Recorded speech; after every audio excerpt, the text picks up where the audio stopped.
कार्यक्रम उनके देखे गए हैं। ऐसे में बरसात भी लगातार जारी रही है और बारिश का ये सीज़न है, तो ऐसे में बारिश भी उनके चाहने वालों को, उनके जो समर्थक हैं उनको रोक नहीं पाई। जो जनता का दुलार उनके लिए है उसको वो रोक नहीं पाई बारिश भी।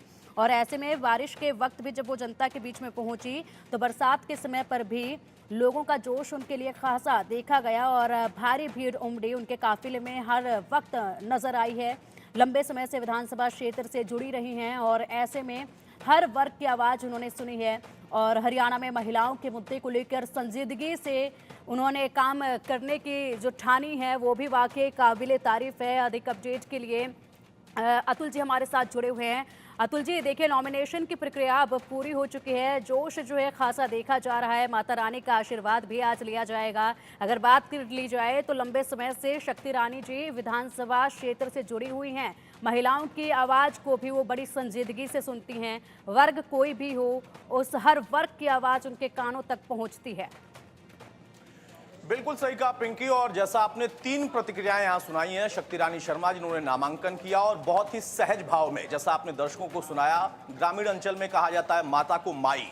उन्होंने कहा कि रोड शो भी करेंगे, उसके बाद माई का आशीर्वाद भी लेंगे। वहां पर एक ऐसा मंदिर है जिसकी बड़ी मान्यता है, तो रोड शो के बाद वो वहां पर जाएंगी आशीर्वाद लेने के लिए सपरिवार और तमाम समर्थकों के साथ। कार्तिकेय शर्मा को भी आपने सुनाया दर्शकों को, जो कि राज्यसभा सांसद तो हैं लेकिन अभी सुपुत्र के तौर पर अपनी भूमिका निभा रहे हैं और उन्होंने भी कहा कि सबका समर्थन मिल रहा है। और जैसा आप भी कह रही थी कि बारिश भी किसी को रोक नहीं पाई, यही प्यार और दुलार है। और सबसे प्रमुख प्रतिक्रिया जो आपने सुनाई वो थी पूर्व केंद्रीय मंत्री विनोद शर्मा, जो कि पति हैं शक्ति रानी शर्मा के। उन्होंने क्या कहा वो सबसे समझने वाली बात है। उन्होंने कहा कि ये रोड शो नहीं है, मैं इसे शो का नाम नहीं दूंगा, ये लोगों के बीच जाने का, लोगों से संवाद करने का और लोगों के बीच में जाकर उनको, उनके दर्द को समझने का दौर है। ये वो शो होगा जिसको आप मीडिया या कोई भी शो का नाम दे सकता है, लेकिन हम तो बीच में जा रहे हैं जनता के। ये अपने आप में बहुत अहम हो जाता है और जो सहज भाव है इस परिवार का या फिर शक्ति रानी शर्मा का, यही उनको एक मजबूत कैंडिडेट के तौर पर आगे के लिए उभारता है। बीजेपी ने ना सिर्फ उनको यहां से उम्मीदवार बनाया है, बल्कि उस पूरे बेल्ट की जो समस्याएं हैं, जो कि तमाम चुनौतियां थीं पिछले कई सालों से, जिसको बीजेपी ने भी सहज किया 10 साल की सरकार में, और अब जब कैंडिडेट के तौर पर अलग अलग जगहों पर तमाम उम्मीदवारों को उन्होंने उतारा, उसमें से एक नाम महिला नेत्री के तौर पर शक्ति रानी शर्मा का, जो कि अपने काम से, अपने सहज स्वभाव से, सरल स्वभाव की वजह से लोगों के बीच में पहचान रखती हैं। और आपने जब प्रतिक्रिया सुनाई तो आपको खुद एहसास हुआ होगा कि बहुत विनम्र महिला हैं, बहुत सरल स्वभाव है उनका, और जब भी किसी से संवाद करती हैं, किसी से बात करती हैं, तो वही सहजता उनके संवाद में दिखाई भी देती है। पिंकी, बिल्कुल अतुल जी, अगर देखा जाए तो सरलता जो है अभी भी उनके भाव में नॉमिनेशन प्रक्रिया के बाद देखी गई। आपने यहाँ पर सांसद कार्तिकेय शर्मा जी का भी जिक्र किया और अगर बात कर ली जाए तो कार्तिकेय शर्मा जी अभी फिलहाल अपनी माता जी के साथ जो है अपना बेटा होने का धर्म निभाते नजर आ रहे हैं। लेकिन अगर बात की जाए तो देखिए युवाओं, किसानों और महिलाओं से जुड़े मुद्दों को लगातार उन्होंने सदन के अंदर और बाहर दोनों ही जगह पर उठाया है और ऐसे में उनकी जो पकड़ जनता के बीच में है, कहीं ना कहीं इस चुनाव में वो भी रंग लाती साफ तौर पर देखी जाएगी। इसमें कोई शक नहीं है। जब आपने इस बात का जिक्र किया है तो मैं इस बात को और आगे बढ़ाऊंगा कि राज्यसभा सांसद के तौर पर कार्तिकेय शर्मा ने न सिर्फ युवाओं से, किसानों से संवाद किया, लगातार अपनी भूमिका को निभाते रहे, बल्कि मैं इस बात को कालका से जोड़कर देखूंगा। वहां पर एक एचएमटी का सबसे बड़ा मुद्दा है। एचएमटी के मुद्दे को लेकर कई साल से, सालों साल से बातें उठती रही। पूर्व केंद्रीय मंत्री ने भी अपने दौर में, विनोद शर्मा जी ने इस बात को उठाया, अपनी तरफ से जो कोशिश हो सकती थी उन्होंने की। लेकिन राज्यसभा सांसद बनने के बाद कार्तिकेय शर्मा ने, खासतौर से कालका की बात करें तो एचएमटी का मुद्दा वहां के युवाओं के लिए, वहां के रोजगार के लिए, बेरोजगारी के लिए बहुत बड़ा मुद्दा था। और उस मुद्दे को ना सिर्फ उन्होंने राज्यसभा में उठाया, बल्कि उसके साथ साथ तो केंद्रीय मंत्री से मुलाकात करके उन्होंने ज्ञापन भी सौंपा और इस पूरे मामले को उठाने के बाद उन्होंने ये भरोसा जताया भी था और साथ में ये उम्मीद करते हुए लोगों को भरोसा दिया भी था कि मैं इस मामले का हल हर हाल में निकालूंगा। ये अपने आप में एक बड़ा मुद्दा है उस क्षेत्र से जुड़े हुए लोगों का। जब आप किसानों की बात करें, युवाओं की बात करें, तो राज्यसभा सांसद बनने के बाद और जब लगातार वो संवाद करते हैं अलग अलग, सिर्फ कालका या अंबाला या पंचकुला के क्षेत्र की बात नहीं कर रहा हूं, पूरे हरियाणा की बात कर रहा हूं, तो उन तमाम जगहों पर जाते हैं और वो कनेक्शन दिखाई भी देता है। अभी फिलहाल शक्ति रानी शर्मा के नामांकन के दौर में मैं फिर से कहूंगा कि वो राज्यसभा सांसद के तौर पर नहीं, एक सुपुत्र की भूमिका और अपना धर्म निभा रहे हैं। पूर्व केंद्रीय मंत्री को भी आपने सुना, उन्होंने बहुत सहज स्वभाव में, बड़े वरिष्ठ नेता हैं हरियाणा के और देश की राजनीति में भी उनका बड़ा नाम, उन्होंने बहुत कम शब्दों में सिर्फ इतना कहा कि मैं इसे शो नहीं कहता, ये रोड शो नहीं है, ये जनता से हमारा जुड़ाव है, जनता के बीच जाना हमारा धर्म है। पिंकी। बिल्कुल। और अतुल जी, इसी के साथ अगर बात कर लें अभी फिलहाल कालका सीट के मुद्दों को लेकर, तो वो कौन से मुद्दे हैं जो शक्ति ईरानी जी प्रमुखता से उठाना चाहेंगी, क्योंकि महिलाओं का समर्थन अक्सर उनका देखा गया है और इसी के साथ कई ऐसे मुद्दे हैं जिस पर उन्होंने पहले भी बात करी। अगर बात करें तो जिस तरीके से हरियाणा में नशा लगातार बढ़ रहा है, वो भी एक मुद्दा उन्होंने उठाया था। तो ऐसे कौन से प्रमुख मुद्दे हैं जिन पर अब तेजी के साथ कालका सीट पर काम होता नजर आएगा? देखिए, सबसे प्रमुख मुद्दा मैंने आपको गिना दिया, एचएमटी का मुद्दा था। एचएमटी के मुद्दे को राज्यसभा सांसद कार्तिकेय शर्मा ने तो उठाया ही है और साथ में इस पर काम करने के लिए और आगे बढ़ने के लिए केंद्रीय मंत्री से उन्होंने मुलाकात की। अब कालका के कुछ और स्थानीय मुद्दों की हम बात कर रहे हैं। कालका और कालका से जुड़ा पिंजौर, हरियाणा का एकमात्र पिंजौर वो इलाका है जो कि हिल स्टेशन बोला जाता है। मोरनी हिल्स वहां पर है और बहुत अच्छा खूबसूरत वहां पर नजारा होता है।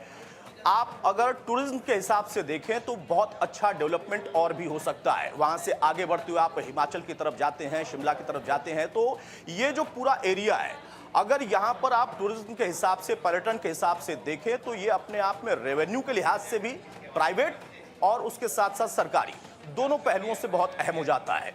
इसके साथ साथ जो पंचकुला की पूरी बेल्ट है, उस बेल्ट को डेवलप करने के साथ साथ अगर आप हरियाणा, पंजाब से हटने के बाद, हरियाणा अलग होने के बाद यही सारी चीजें थी जिसको हमें और ज्यादा आगे बढ़ाना था। उस पर सरकारों ने, मैं ये नहीं कहता कि पुरानी सरकार या इसके पहले की सरकारों ने काम नहीं किया होगा, सभी ने कुछ ना कुछ काम किया, लेकिन जो गति मिल सकती थी, जो और उसमें इजाफा हो सकता था, वो नहीं हो पाया।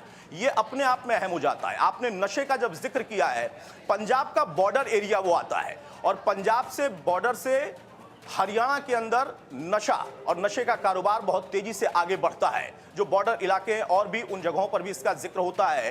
तो ये अपने आप में एक बड़ा मुद्दा है और ये तमाम पार्टियां, तमाम नेता अपने एजेंडे में, अपने मैनिफेस्टो में शामिल करते रहे हैं कि जब हम आएंगे तो इस पर काम करेंगे।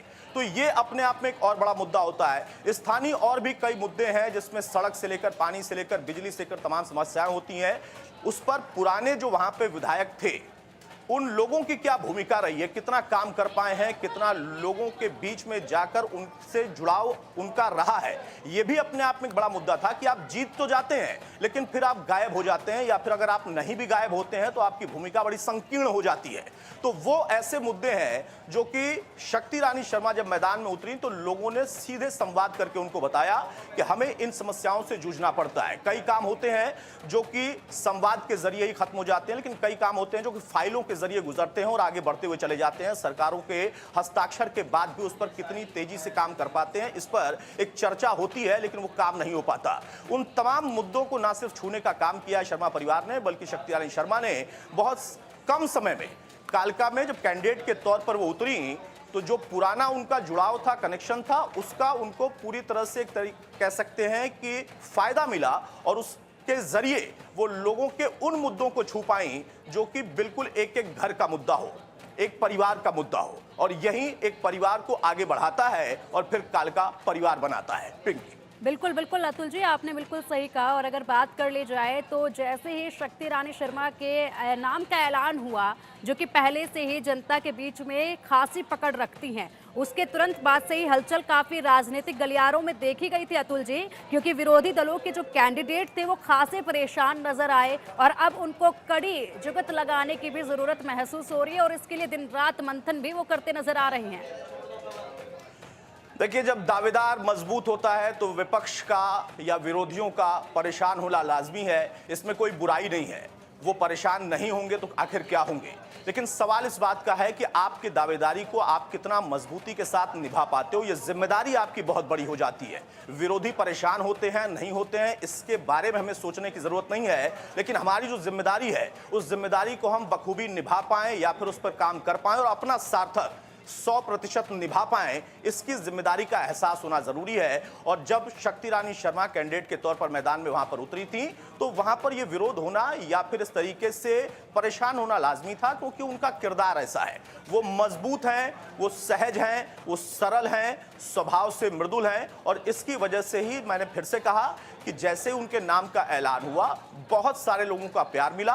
और मैं फिर से उस बात को दोहराऊंगा और मैं चाहूंगा कि एक बार फिर से उनकी प्रतिक्रियाएं सुनाई जाएं कि जब पंडित विनोद शर्मा पूर्व केंद्रीय मंत्री ये बात कह रहे थे। जब पत्रकार ने उनसे सवाल पूछा, हमारे पत्रकार ने, तो उन्होंने कहा कि मैं इसको रोड शो का नाम नहीं दूंगा, मैं किसी शो का नाम नहीं दूंगा, ये सिर्फ और सिर्फ लोगों के साथ जुड़ाव है, सद्भाव है, उसकी वजह से हम निकलेंगे। नामांकन कर दिया है, आगे की जो लड़ाई है वो लड़ेंगे। बिल्कुल अतुल जी, आपने बिल्कुल सही कहा, क्योंकि यहीं से देखा जा सकता है कि किस कदर जनता को प्रेम दिया जा रहा है, किस तरीके से पूरे कालका सीट के जो लोग हैं, आसपास के क्षेत्र के जो लोग हैं, उनको अपने परिवार ही माना जा रहा है। इसलिए शो का नाम नहीं दिया जा रहा है। जनता के बीच में जाएंगे, उसके बाद माई का आशीर्वाद लेंगे और वहीं से अब एक नई शुरुआत देखी जाएगी। अतुल जी, इसी के साथ अगर बात कर ले तो अब 5 तारीख को जो है मतदान होगा, उससे पहले कैसे कैसे क्या क्या कार्यक्रम रहने वाले हैं, क्या इसको लेकर कोई जानकारी फिलहाल निकलकर सामने आई है क्या?